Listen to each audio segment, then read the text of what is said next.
오늘은 하나님의 사랑 고엘이라는 제목으로 하나님의 말씀을 함께 나누려고 합니다. 이제 오늘 룻기 강의 9번째 시간이고요. 예상할 수 있듯이 다음 주가 이제 룻기 마지막 시간으로 룻기를 마무리하려고 합니다. 여러분, 룻기를 전체 한 10주 동안 살펴보면서 룻기는 이런 말씀이다 라고 스스로 잘 정리하고 또 누군가에게도 이야기해 줄 수 있는 그런 우리 성도님들이 되셨으면 좋겠는데요. 오늘은 특별히 고엘 제도에 대해서 한번 생각해 보는 시간을 가지려고 합니다. 고엘이 무엇인가? 하나님께서 왜 이스라엘 백성들에게 오늘날은 좀 이해할 수 없는 고엘 제도라는 것을 당시에 주셨는가? 이 부분 한번 생각하면서 오늘날 우리가 이 고엘 제도를 어떻게 이해해야 되는지도 한번 고민해보는 시간을 가지려고 합니다. 그러려면 우리가 룻기 1장 1절에 성경의 기자가 어떤 시대였는지를 기록하거든요. 그것을 이해하고 오늘 마지막 장을 이해하면 이래서 룻기의 말씀을 주셨고 이래서 고엘 제도를 주셨겠구나라는 것을 조금 더 이해할 수 있을 것 같아요. 여러분, 룻기는 시대적 배경이 사사시대입니다. 사사시대는 어두웠던 시대입니다. 암흑기였습니다. 영적으로나 도덕, 윤리적으로 짙었던, 흑암이 짙었던 어두웠던 시대입니다. 영적이라고 한다면 무슨 의미냐면 하나님께서 이스라엘 백성들을 애굽에서 출애굽 구원하셨고 약속의 땅 젖과 꿀이 흐르는 땅으로 인도하셔서 이제 그곳에서 너희는 제사장 나라니까 나와 함께 소통하고 내가 너에게 준 모세의 율법 말씀을 늘 상고함으로 무엇을 결정하던 하나님의 뜻에 어긋나지 않은 성숙한 신자, 즉 나와 친밀하게 사교하고 친밀하게 교제하면서 살자. 이게 하나님의 계획이고 뜻이었는데 영적으로 어두웠어요. 무슨 얘기냐면 하나님을 멀리하고 하나님의 소리를 듣지 않고 자기의 소견에 오른 대로, 즉 자기의 욕망대로 살았던 시대가 사사시대였다. 뿐만 아니라 도덕, 윤리적이라고 한다는 것은 욕망이 있다 보니까 절제를 못해요. 절제를 못하다 보니까 남의 것을 갖고 싶은 그런 시기하는 마음이 있어요. 상대방을 미워합니다. 판단합니다. 분노가 가득합니다. 결국에 분노가 폭발해서 폭력을 행하고 심지어 서로 죽고 죽이는 전쟁이 일어날 정도로. 그래서 사사기의 마지막은 동족 상잔의 비극이 일어나는 끔찍한 이야기로 마무리되죠. 그래서 베냐민 지파가 거의 몰살될 정도로 이 비극이 일어났던, 그것은 도덕 윤리적으로 그 안에 욕망이라는 것이 가득하다 보니까 그래서 그것이 폭력으로 분노로 나타났던 거예요. 이렇게 총체적 난국의 시대가 사사시대였다. 여러분, 이 시대를 딱 끄집어내면서 하나님은 우리에게 질문하고 있는 겁니다. 분별하고 있냐?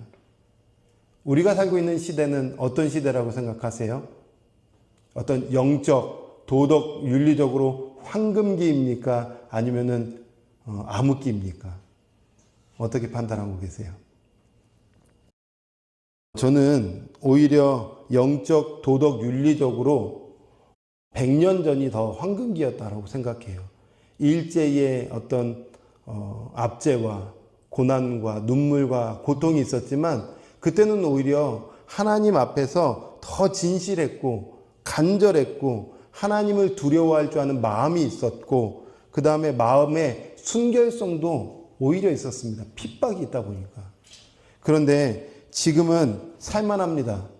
경제적으로 이런 강국이 없습니다. 작은 나라인데 힘이 있습니다. 군사적으로요, 탑10 안에 들어갑니다. 문화적으로요, K 문화라고 해서 선도하고 있습니다. 여러분, 이렇게 강력하고 좋은 나라 어디 있습니까? 그런데 반대로 어둠이 참 짙다라고 생각합니다. 신앙적으로, 도덕, 윤리적으로 하나님을 배격하는 교육이 지금 학교에서 아주 팽배합니다. 가랑비에 옷이 젖듯이요, 차별금지법이 이제는 예전에는 저 밑에 수면 안에 있었던데 수면 위로 올라와 가지고요 모두가 다 지금 그 얘기를 하고 있는 형국입니다. 맘몬, 돈이 극심하게 우리를 공격하고 있어서요. 돈 때문에 가족 안에 분열이 일어나고 살인까지 일어나고 있는 시대입니다. 문화적으로 K문화라고 하지만 정신적으로 얼마나 피폐하고 있는지 모릅니다. 이렇게 살만 하면 좀 건강해야 될 텐데 정신적으로 건강하지 않는 그런 시대라고 이야기하고 있죠. 신앙적으로는요, 점점 라오디게아 교회 같은 모습이라고 생각을 해요. 여러분, 라오디게아 교회 들어보셨어요? 요한계시록에 7교회 중에 한 교회가 라오디게아 교회인데 하나님이 그 교회를 책망하시죠. 뭐라고 책망할까요? 너희는 지금 너무 미지근해. 미지근하다고 책망받습니다. 그래서 뭐라고 얘기하세요? 라오디게아 교회에게 뜨겁던지 차갑던지 하라는 겁니다. 반대로 차갑던지 뜨겁던지 하라는 것입니다. 이게 뭔 말일까요? 여러분, 신앙에 뜨거운 게 좋아요? 차가운 게 좋아요? 라고 질문한다면 저는 지금 어리석은 질문을 하는 거죠. 지금 우리 주님이 뜨거워라 이렇게 말씀하시는 것이 아니라 뜨겁던지 차갑던지 해라 이렇게 말씀하고 있는 겁니다. 무슨 얘기냐면 라오디게아 교회는요, 돈이 많았어요. 굉장히 부유한 도시였습니다. 그러니까 성도님들도 재정이 꽤 괜찮았던 겁니다. 그래서 이렇게 시대를 역추적해 보니까요, 라오디게아 도시는 돈이 많아서 겨울을 돈으로 샀습니다. 여름을 돈으로 샀어요. 무슨 얘기냐? 겨울이 너무 춥다 보니까 돈으로 난로를 만들어서 난로로 그 겨울을 아주 뜨겁게 보냈습니다. 여름에는요, 돈이 있다 보니까요, 얼음을 갖고 싶은 거예요. 요즘은 뭐 냉장고 있으니까 얼음 금방 만들지만 당시에 그런 거 없잖아요. 2000년 전, 기원전이니까요. 그러니까 얼음을 가지려고 돈으로 산 꼭대기에 사람을 사서 얼음을 가지고 산 밑으로 내려와서 아주 시원하게 차갑게 보냈습니다. 뭐죠? 가진 것으로 자신의 열정과 열심을 쏟아냈다는 겁니다. 야, 생존하려고 살려고 여름을 그렇게 열정적으로 보내고 겨울을 그렇게 열정적으로 보내는데 신앙에 있어서는 왜 미지근하냐?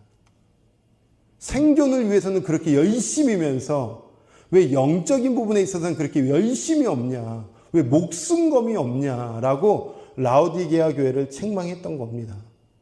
오늘날 부유하다 보니까 도시가, 이 나라가 마치 라오디게아 교회 같아요. 미지근합니다. 열심 뒷전입니다. 한 발은 세상, 한 발은 교회. 그래서 적당하게 가려고 하고 있습니다. 하나님께서 지금 오늘날 우리 신자들에게, 저에게 그렇게 책망하고 있다고 생각해요. 반석아, 너 지금 뜨겁냐? 너 지금 차갑냐? 너 미지근하진 않냐? 여러분 어떠세요? 이렇게 뜨겁고 차갑던지 해야 되는데 미지근한 상태로 가고 있지는 않습니까? 여러분, 사사시대는요, 미지근함을 넘어서서 완전 바닥으로 내려갔어요. 그런데 하나님께 그렇게 멀리하고 등지고 배신하고 배반하고 있는 이 사사시대의 하나님의 사람들에게 하나님은 회초리 들고 벌을 내리고 하나님의 채찍으로 때려야 됨에도 불구하고 여전히 그분의 사랑을 신실하게 베풀어 주고 계세요. 어떻게 알 수 있냐고요? 오늘 룻기를 통해서요. 한 가정, 한 사람에게 놀라운 순결한 한결같은 사랑을 베풀면서 너희가 나를 그렇게 떠나도 나는 여전히 너희를 사랑해 라는 그 사랑의 메시지로 오늘 룻기를 주고 있는 겁니다. 여러분, 이 시대에 하나님께서 메가폰으로 나 너 사랑한다, 나 너 지금도 붙잡고 있다라고 말씀하고 있는데 잘 안 들려요. 들리는 게 은혜입니다. 여러분, 그래서 여러분의 눈으로, 하나님의 눈으로 여러분의 인생을 잘 해석하셔야 되는 겁니다. 계속 해석을 하셔야, 그 사람 왜 붙여주셨지? 내 사업장을 왜 이렇게 어려운 중에도 이끌어 가시지? 나를 왜 지금 이곳으로 이끌어 주셨지? 들으라고요. 하나님의 소리를 좀 들으라고요. 이 사랑의 메시지 속에서 오늘 룻기의 마지막은 어떤 메시지냐면 고엘이에요. 고엘. 그러면 잘 연결해 보십시오. 흑암이 짙은 시대에 하나님은 사랑의 메시지로 룻기라는 걸 주셨고 룻기의 끝은 고엘입니다. 왜 고엘일까요? 고엘은 뭘고 이 고엘 제도를 왜 끄집어내셨을까요? 이거 우리가 한번 답을 얻어야 된다는 겁니다. 여러분, 고엘이 뭐냐? 오늘날 우리에게 참 이해하기 힘든 제도예요. 고엘이라는 것은. 납득이 안 갑니다. 아주 독특합니다. 당시에는 충분히 이해했던 제도겠죠. 고엘은 값을 치르고 되돌린다라는 뜻입니다. 한 번 더요. 고엘이라는 건 뭐냐면 값을 지불하는 거예요. 첫 번째, 값을 지불하는 겁니다. 그리고 그것을 되찾아오는 겁니다. 이것이 고엘입니다. 이것은 신앙생활 하면서 조금 외울 필요가 있어요. 이제 다시 한번 질문해 볼게요. 고엘이 뭐라고요? 값을 치르고, 그죠, 되돌리다, 되찾아온다. 또 다른 뜻으로는요, 구속자라는 뜻을 가지고 있어요. 이거 기억하십시오. 구속자. 네. 그래서 누군가가 어려운 단어지만 질문하는 거예요. 고엘이 뭐예요? 그러면 값을 치르고 되찾아오는 겁니다. 구속자라는 뜻을 가지고 있습니다. 이것에 우리의 오늘 한글 성경의 번역엔 기업 무르기라는 뜻으로 오늘 1절부터 14절까지 기업 무르기, 기업을 물을 자, 기업 무르기 계속 반복하고 있는 거예요. 이것의 본래의 히브리어는 고엘. 자, 그러면 오늘 이 고엘이라는 뜻을 가지고 알았으니 오늘 본문 잠깐 한번 정리 한번 해보고요. 오늘날로 한번 해석해 보시죠. 여러분, 이제 보아스가 성문 위에 올라가 앉습니다. 왜 거기에 올라가냐면 수많은 사람들이 이렇게 지나가는 것을 볼 수 있으니까요. 그런데 마침 기업 물을 첫 번째 주인공 사람이 딱 지나가는 거예요. 그래서 부릅니다. 아무개요. 이름이 아무개였을까요? 이름이 아무개는 아니었겠죠. 근데 아무개요라고 부르는 겁니다. 나반석이면 반석아 이렇게 불러야 되는데 아무개야 이렇게 부른 겁니다. 야 이렇게 부른 겁니다. 성경은 왜 이렇게 표현했을까요? 여러분 한번 상상해 보세요. 보아스가 정말 지나갈 때 아무개야 이렇게 불렀을까요? 이름을 분명히 보아스는 불렀을 것 같아요. 근데 성경의 기자는 아무개요라고 그냥 이렇게 기록을 하고 있는 겁니다. 왜 이렇게 표현했을까요? 중요하지 않다는 겁니다. 맞아요.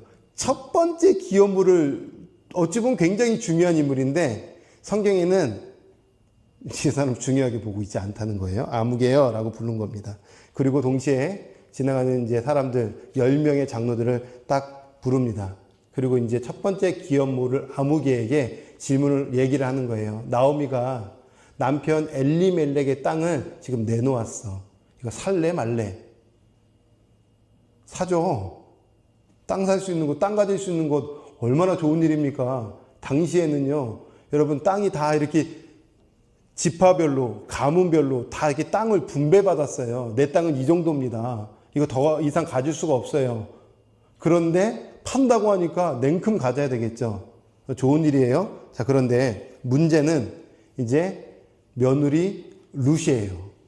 보아스가 얘기합니다. 오케이, 너가 첫 번째 친족이니까 고엘 할 사람이니까 또 기업물을 싸니까 땅 사는 건 맞아. 자, 그런데 이제 엘리멜렉의 남은 며느리인 룻도 너의 아내로 맞이해야 돼. 그리고 아내로 맞이해서 자녀를 낳아야 되고 그 자녀가 이제 네가 산 땅을 가지고 엘리멜렉 가문으로 그것을 소유를 해야 되는데 너 그렇게 할래? 그러니까 부담되는 거예요. 싫은 거예요. 땅 사서 내 땅 갖고 싶지 남의 땅으로 주고 싶은 마음은 추호도 없는 거예요. 그래서 포기합니다. 나 기업 안 물을래. 땅 살 때는 좋다고 했더니 룻을 맞이할 때는 싫은 겁니다. 그래서 신을 벗습니다. 신을 벗는다는 것은 권리를 포기하겠다는 거겠죠. 자, 그러자 이제 보아스가 드디어 아주 지혜를 잘 발휘했던 거죠. 9절과 10절에 이렇게 반응을 하는 거예요. 9절과 10절은 우리 한 목소리로 같이 한번 읽어볼까요? 같이 읽습니다. 시작.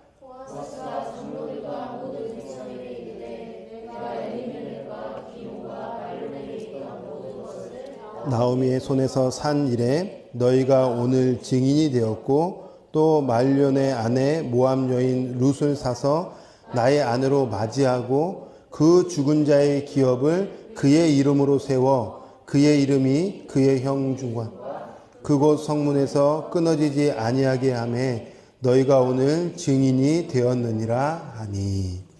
한마디로 내가 기업을 이어가겠다는 거죠. 고엘 되겠다는 겁니다. 고엘이 뭐라고요? 값을 지불하고 되찾아오는 겁니다. 내가 당신의 그 땅값을 지불하고 또 룻이라는 사람, 나옴이라는 사람의 값을 다 지불하고 다 취하겠다는 겁니다. 되찾아오겠다는 거예요. 그리고 나와 룻 사이에 낳은 자녀를 통해서 그 땅이, 그 기업이, 그 가문이 계속 이어져 갈 수 있도록 내가 그것을 부담하겠다는 겁니다. 이거요, 손해보는 겁니다. 그런데 이 고엘을 통해서 손해보는 희생 내가 하겠다는 겁니다. 손해보는 헌신 내가 하겠다는 겁니다. 손해보는 섬김 내가 하겠다는 겁니다. 손해보는 사랑 내가 하겠다는 겁니다. 이 고엘 보아스 당신이 하겠다는 겁니다. 이득 없어요. 어차피 다 사도요, 자녀 나오는 거 다 가져갈 겁니다. 내 이름으로 남는 것 없다는 겁니다. 성경은요, 나중에 보십시오. 굉장히 놀라운 것은 엘리멜렉 말론의 이름으로 쭉 이어져 가야 되는데 나 그렇게 기록 안 할 거야. 나 보아스라는 이름으로 이거 이름 계속 이어져 갈 거야. 성경은 그렇게 흘러가고 있는 거예요. 여러분, 여기서 우리가 한 가지 주목할 것은 고엘은 사랑입니다. 하나님께서 온 천하 만물을 지으셨을 때, 그리고 사람을 딱 지으셨을 때 우리가 우리의 형상에 따라 사람을 지으셨는데 혼자 있는 게 좋지 않나 보니까 짝꿍을 주셨죠. 공동체로 만들어 주신 거예요. 이게 사랑이에요. 가정은 사랑으로 관계해야 된다는 겁니다. 왜요? 하나님의 스타일이니까요. 근데 이게요, 어려워요. 내가 내 아내를 아주 손해보면서 헌신하고, 손해보면서 희생하고, 손해보면서 섬기고, 손해보면서 내 건 내어주는 거 어렵습니다. 근데 주님이 이거 하래요. 내가 너희에게 그렇게 사랑을 베풀었기 때문에 너도 할 수 있어 라고 콜링하는 겁니다. 이것을 나중에 율법으로 만들어서 사랑 제도로 만든 게 고엘 제도인 겁니다. 여러분 이해가 되세요? 창세기 1장, 2장의 하나님의 관계 원리인 사랑이 시간이 지나면서 모세 시대 때 율법이란 걸 주셨고 율법 안에 제도로 사랑 제도를 만들어야 되는데 하나님의 아이디어는 고엘이었던 겁니다. 그래서 고엘로 가문을 이어가라는 것은 즉 사랑하라는 거죠. 사랑에 내포되어 있는 것은 손해봄입니다. 기브앤테이크가 아니에요. 사랑은 주고받는 것이 아닙니다. 아내가 나한테 이만큼 했기 때문에 나도 아내에게 이만큼 할 거야. 그거 사랑 아닙니다. 그거는 세상에서 기업도 할 수 있는 것들입니다. 세상에서 세상 방식으로 다 흘러가는 것들입니다. 그런데 그러지 마라. 하나님의 나라의 원리는 그거 아니야. 손해보는 희생이 있고 손해보는 헌신이 있고 손해보는 섬김이 있지만 그게 고엘이고 그게 사랑이야. 오늘 주님이 이 흑암이 짙은 시대에 이거 말씀하고 싶은 겁니다. 끝까지 룻기를 끝까지 가지고 와서 마지막 장에 기업 무르기를 딱 끄집어 오면서 너무나도 이 시대가 사사시대에 기브앤테이크 주고받는 것, 아니 이제는 주지도 않아요. 받지도 않고요. 빼앗으려고 하고 있는 이 시대에 진짜 신자가 기억해야 될 건 뭐냐? 고엘이다. 희생적 사랑이다. 이거 하자. 보아스가요, 그거 한 겁니다. 그리고 보아스라는 인물을 통해서 오늘날 살아가는 우리에게 말씀하고 싶은 겁니다. 제발 좀 그렇게 살자. 제발 좀 그렇게 살자. 흑암이 짙다고 삿대질하거나 세상이 어둡다고 비판과 비난만 하지 말고 네가 살아내. 그러면 되는 거잖아. 그 한 사람의 영향력이 나중에 오늘 이 룻기의 끝인 다윗이라는 씨가 나와요. 왜요? 다윗이 이제 후에 이스라엘을 고엘합니다. 이해가 되세요? 다시요. 보아스가 룻에게 고엘했더니 그 씨로 오벳이 나오고 그 씨로 나중에 이새가 나오고 그 이새에서 다윗이 나와서 룻기의 끝은 다윗으로 딱 끝냈는데 이 고엘의 결과야.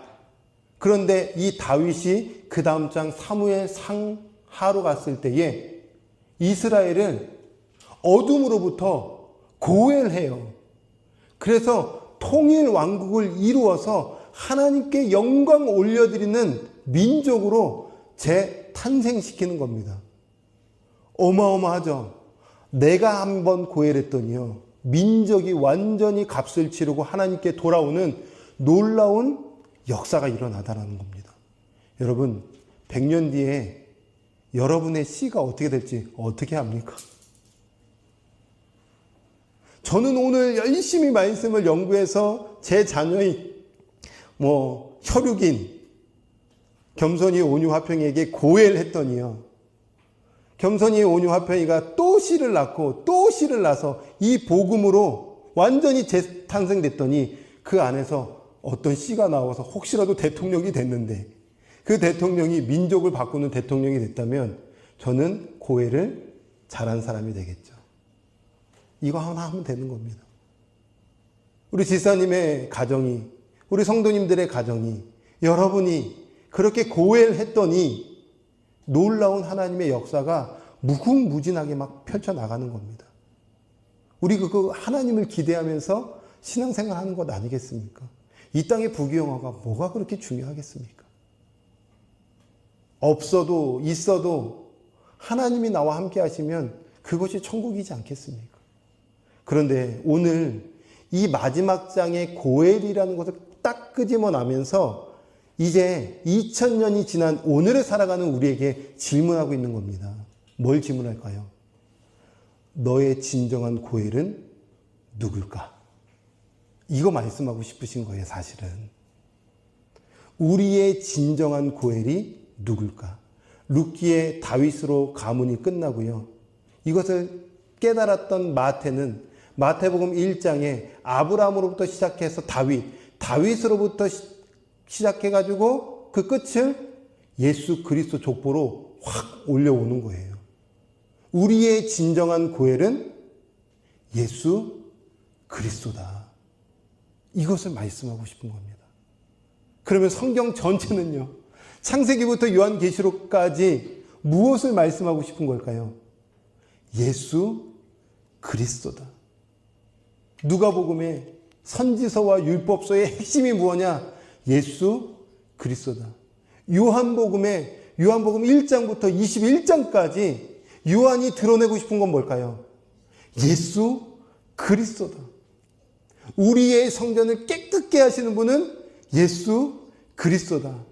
우리에게 평안을 주시는 안식일의 근원이 되시는 분은 예수 그리스도다. 우리의 생명을 떡을 주시는 분은 예수 그리스도다. 그분이요, 값을 치르기 위해서 이 땅 가운데 안 오셔도 되는데 오신 거예요. 저와 여러분의 죄값을 위해서, 멸망으로 가는 우리를 위해서 그분이 대신 죄값을 치러주시기에 위해서 오셨고 치러주심으로 되돌리셨어요. 다시 하나님 품으로 갈 수 있도록 되돌리신 겁니다. 그래서 아시죠? 요한복음 3장 16절. 너무 잘하는 말씀 아니에요? 이 말씀도 우리 한번 화면을 보면서 같이 한번 읽어볼까요? 하나님이 시작. 하나님이 세상을 이처럼 사랑하사 독생자를 주셨으니 이는 그를 믿는 자마다 멸망치 않고 영생을 얻게 하려 하심이라. 너무 잘하는 말씀이잖아요. 너무 중요한 말씀이죠. 이거 고엘이에요. 이 말씀 고엘입니다. 하나님의 어둠 가운데 있는 우리를 사랑하셔서 지극히 사랑하셔서 멸망 가운데 가고 있는 우리를 위하여 흠없고 죄없고 정결하시고 깨끗하신 그 외아들 예수 그리스도를 이 땅 가운데 보내셨어요. 왜요? 우리가 멸망으로 가니까. 죄된 길로 가니까. 사망으로 가니까. 아담의 죄로 말미암아 죄로 물든 인간은 도저히 하나님을 알래야 알 수 없는 지극히 깨진 존재이니까요. 죽음이 내 것 된 겁니다. 몸의 죽음, 영적인 죽음, 영원한 죽음이 인간에게 찾아왔어요. 이거 내 겁니다. 내 것 된 겁니다. 그런데 그런 우리를 사랑하시사 지극히 사랑하셔서 외아들 예수님을 십자가에서 죽이기 위해서 이 땅 가운데 보내셨어요. 왜요? 나 살리려고. 여러분 살리려고. 먼지와 같은 이 땅이 아니라 영원을 우리에게 주시려고 그분이 오신 겁니다. 그래서 고엘 되신 겁니다. 죽으신 거예요. 죽음이 값을 치르는 것이거든요. 내가 죽어야 되는데 그분이 죽어주신 게 값 아닙니까? 생명 주신 겁니다. 예수님의 죽음으로 영원한 죽음, 그 멸망의 죽음을 완전히 깨뜨리셔서 영원한 생명을 여러분 것으로 만들어 주신 겁니다. 이거 어떻게 살 겁니까? 1억 주고 살 겁니까? 여러분 전 재산으로 살 수 있을까요? 10조, 100조 주면 살 수 있을까요? 아니요. 돈으로 사는 게 아니에요. 그냥 받기만 하라는 겁니다. 두 손 내밀어서 생명 줄 테니까 손만 좀 내밀라는 거예요. 이거 영접입니다, 이게. 이분 영접해서 그분이 내 안에 들어오시면 영원하신 분이 내 안에 들어왔으니 난 영원한 존재가 되는 거예요. 그것이 천국이죠. 이것 주시려고 우리 예수님이 고엘하셨다는 겁니다. 내 힘으로 가질 수 없는 것 그분이 죽어주심으로 주신 거죠. 이제요. 하나님은요. 멀리 있는 분이 아니에요. 아빠가 되셨어요. 아빠. 여러분 생각해 보십시오. 상상해 보십시오. 하나님이 아빠래요. 만물을 지으신 분이 내 아빠인데 지구와 우주와 모든 것이 아빠 것이면 아들 겁니다. 여러분 겁니다. 여러분은 이 세상을 통치할 수 있는 힘을 가진 존재들입니다. 여러분의 한마디는 놀라운 한마디가 되는 거예요. 그래서 마가복음 마지막 장은 여러분이 손을 얹은즉 귀신도 떠나가고 새방언도 말하고 뱀의 독을 마실지라도 해를 받지 않고 즉 어둠이 여러분을 공격해도 공격당하지 않고 승리하고 이기는 자가 됐다라는 겁니다. 이 승리 내 것 됐었는데 왜 근데 세상이 째째한 것 가지고 우리 마음이 막 쫄이고 막 이럴 필요 없죠. 주님이 그렇게 살지 말라고 계속 말씀하시는 겁니다. 빈에도 유유하게 처할 줄 알고 부에도 유유하게 대처할 줄 아는 바울의 고백처럼. 그래서 로마서 8장은 매일매일 읽어도 지나침이 없는 아주 놀라운 성경의 장인데 로마서 8장 17절에 바울이 우리에게 가르쳐 주는 거예요. 그 고엘이신 예수님이 우리 안에 있다면 자녀라는 겁니다. 자녀 또한 상속자. 뭘 상속받았을까요? 하나님의 것을 상속받은 겁니다. 하나님의 나라가 여러분 거라는 겁니다. 하나님의 나라의 부, 하나님의 나라의 영광, 하나님 나라의 힘, 하나님 나라의 권세, 하나님 나라의 통치권, 이게 다 여러분 것 됐다는 겁니다. 저와 여러분의 것. 그래서 요한은 이 진리를 깨닫고 이제는 더 이상 종이 아니라 우리는 자녀요, 상속자요, 더 나아가서 신이라고 표현하는 거예요. 이 믿음 가지고 이제 한 주를 제발 좀 힘있게, 권세있게, 능력있게 내 이름으로 나아가 살라는 겁니다. 해방하는 것이 있다면 예수 이름으로 기도하고, 넘어뜨리려고 하는 것들이 있다면 예수 이름으로 선포하고, 나를 무너뜨리려고 하는 것들이 있다면 예수 이름으로 나아가서 그 승리 취하여서 좀 누리면서 살라고 우리에게 이 룻기 마지막 장의 고엘 이야기 해주시면서 성경 전체 이야기를 해주고 있는 것이죠. 동시에 네가 고엘이신 예수 그리스도의 이름으로 가족되었다면 또 다른 가족 찾아야 되지 않겠냐? 이것도 말씀하시는 거예요. 네가 고엘해 줄 사람은 누구냐? 저는요, 이 말씀 묵상하고 연구하면서 기도했어요. 하나님, 제가 고엘해 줘야 될 사람 붙여주십시오. 네. 이번에 이제 9월 달에 성경 공부가 또 시작되면 새로운 분이 먼저 연락이 와가지고, 목사님, 저 성경 공부하고 싶은데 배울 수 있나요? 그럼요. 그래서 새로운 분이 오셔도 잘 맞이해 주시고, 제가 그분을 잘 고엘할 수 있도록, 예수님을 잘 알려드릴 수 있도록 성경 공부 준비해야 되겠다. 또 붙여주신 영혼들이 있다면 잘 그리스도로 안내해 드려야 되겠다. 여러분, 직장 안에서 고엘해야 될 사람이 있죠? 가정 안에서 고엘해야 될 사람이 있죠? 만나는 주변 사람들에게 고엘해야 될 사람들이 있죠? 학생들, 학교 안에서 고엘해야 될 사람들이 있죠? 그 주님께서 붙여주실 겁니다. 붙여주신다는 것은 너도 보아스처럼 해내라. 내가 할 수 있도록 도울 것이다. 하나님께서 우리를 또 그렇게 이끌어 가실 것입니다. 그 힘 가지고 한 주를 힘있게 살아나시고 그 예수 그리스도와 한 주를 동행함으로 힘있게 전진하는 저와 여러분이 되기를 주님의 이름으로 축원합니다.